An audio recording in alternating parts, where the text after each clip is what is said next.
बहू कहाँ मर गई।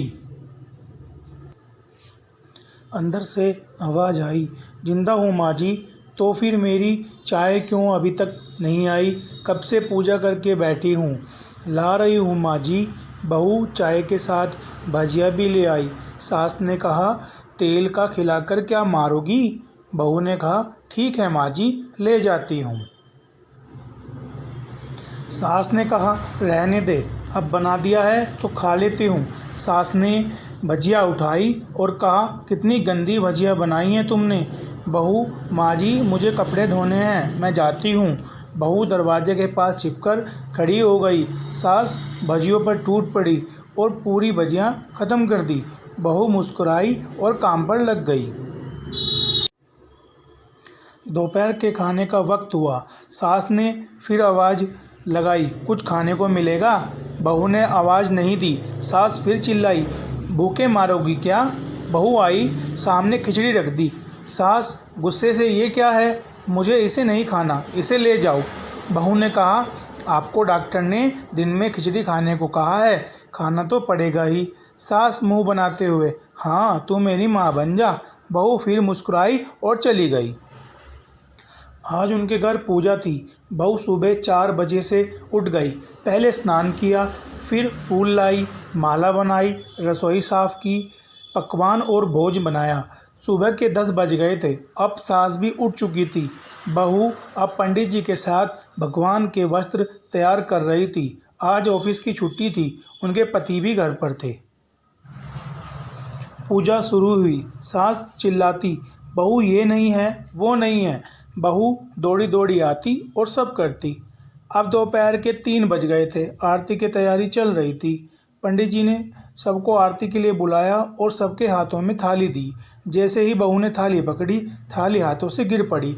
शायद वो भोज बनाते हुए बहू के हाथों में तेल लगा था, जिसे वो पोंछना भूल गई थी। सारे लोग तरह तरह की बातें करने लगे। कैसी बहू है, कुछ नहीं आता, एक काम भी ठीक से नहीं कर सकती, न जाने कैसी बहू उठा लाए। एक आरती की थाली भी संभाल नहीं सकी।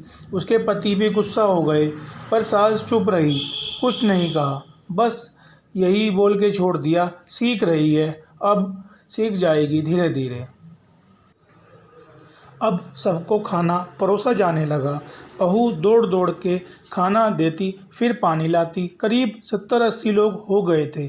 इधर 2 नौकर और बहू अकेली, फिर भी वहाँ सारा काम बहुत ही अच्छे तरीके से करती। अब उसकी सास और कुछ आस पड़ोस के लोग खाने पर बैठे। बहू ने खाना परोसना शुरू किया। सबको खाना दे दिया गया। जैसे ही पहला निवाला सास ने खाया, तुमने नमक ठीक नहीं डाला क्या? एक काम ठीक से नहीं करती, पता नहीं मेरे बाद कैसे ये घर संभालेगी। आस पड़ोस वालों को तो जानते ही हो ना साहब, वो बस बहाना ढूंढते हैं नुक्स निकालने का। और फिर सब शुरू हो गए, ऐसा खाना है, ऐसी बहू है, ये वो वगैरह वगैरह। दिन का खाना हो चुका था। अब बहू बर्तन साफ करने नौकर के साथ लग गई। रात में जगराते का कार्यक्रम रखा गया था। बहू ने भी 1-2 गीत गाने के लिए स्टेज पर चढ़ी। सास जोर से चिल्लाई, मेरी नाक मत कटा देना, गाना नहीं आता तो मत गा, वापस आ जा। बहू मुस्कुराई और गाने लगी। सब ने उसके गाने की तारीफ़ की, पर सास मुंह फुलाते हुए बोली, इससे अच्छा तो मैं गाती थी जवानी में, तुझे तो कुछ भी नहीं आता। बहू मुस्कुराई और चली गई। अब रात का खाना खिलाया जा रहा था। उसके पति के ऑफिस के दोस्त साइड में ही ड्रिंक करने लगे। उसका पति चिल्लाता, थोड़ा बर्फ़ लाओ, तो सास चिल्लाती, यहाँ दाल नहीं है। फिर चिल्लाता, कोल्ड ड्रिंक नहीं है, पापड़ ले आओ। इधर उधर आखिर में उसके पति की शराब गिर पड़ी। उसके एक दोस्त पर और बोतल टूट गई। पति गुस्से में 2 छाबड़ अपनी पत्नी को लगाते हुए कहता है, जाहिल कहीं की, देखकर नहीं कर सकती, तुझे इतना भी काम नहीं आता। सारे लोग देखने लगे। उसकी पत्नी रोते हुए कमरे की तरफ दौड़ी। फिर उसके दोस्त ने कहा, क्या यार, पूरा मूड ख़राब कर दिया।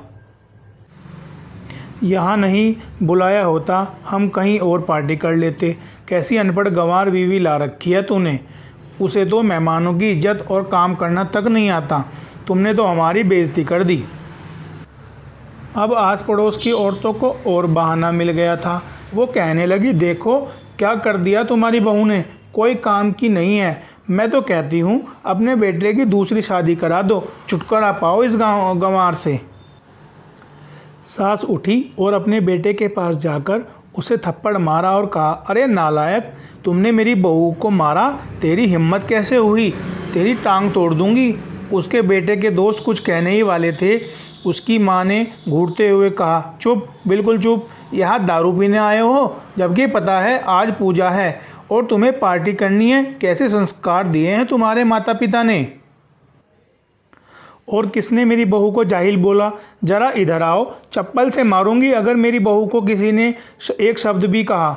अरे पापी, तूने उस लड़की को बस इसलिए मारा कि तेरी शराब टूट गई। पापी, वो बच्ची सुबह 4 बजे से उठी है, घर का सारा काम कर रही है, ना सुबह से नाश्ता किया, ना ही दिन का खाना खाया है। फिर भी हंसते हुए, सबकी बातें सुनते हुए, ताने सुनते हुए घर के काम में लगी रही।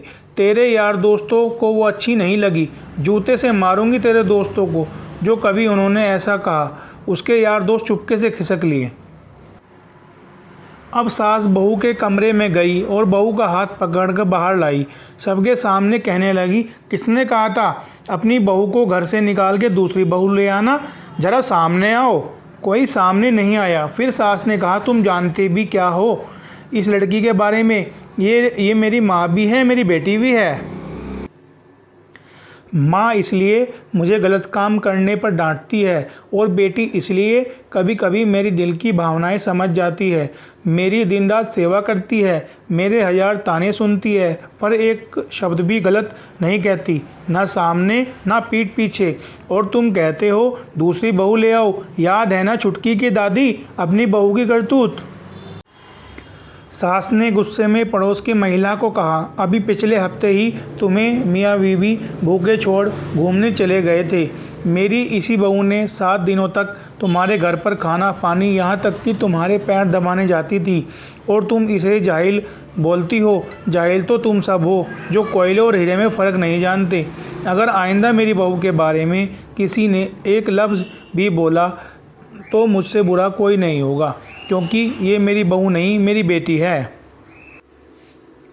बहू सिसकियाँ लेते हुए फिर कमरे में चली गई। सास ने एक प्लेट उठाई और भोजन परोसा, बहू के कमरे में खुद ले गई। सास को भोजन लाते देखा तो बहू ने कहा, अरे माँ जी, आप क्या कर रही हो, मैं खुद ले लेती।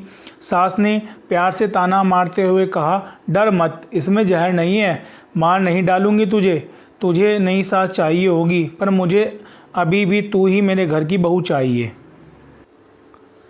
बहू ने अपनी सास को रोते हुए गले से लगा लिया। सास भी रो दी पहली बार और कहा, चल खाना खा ले। फिर मजाक करते हुए कहा, फिर मेरे पैर दबाने चले आना, और ये ख्याल मन में मत लाना कि सास पैर बुलाती है, किसी दिन इसका गला दबा दूंगी, क्योंकि मैं भी यही सोचती थी। दोनों खूब हंसने लगती हैं।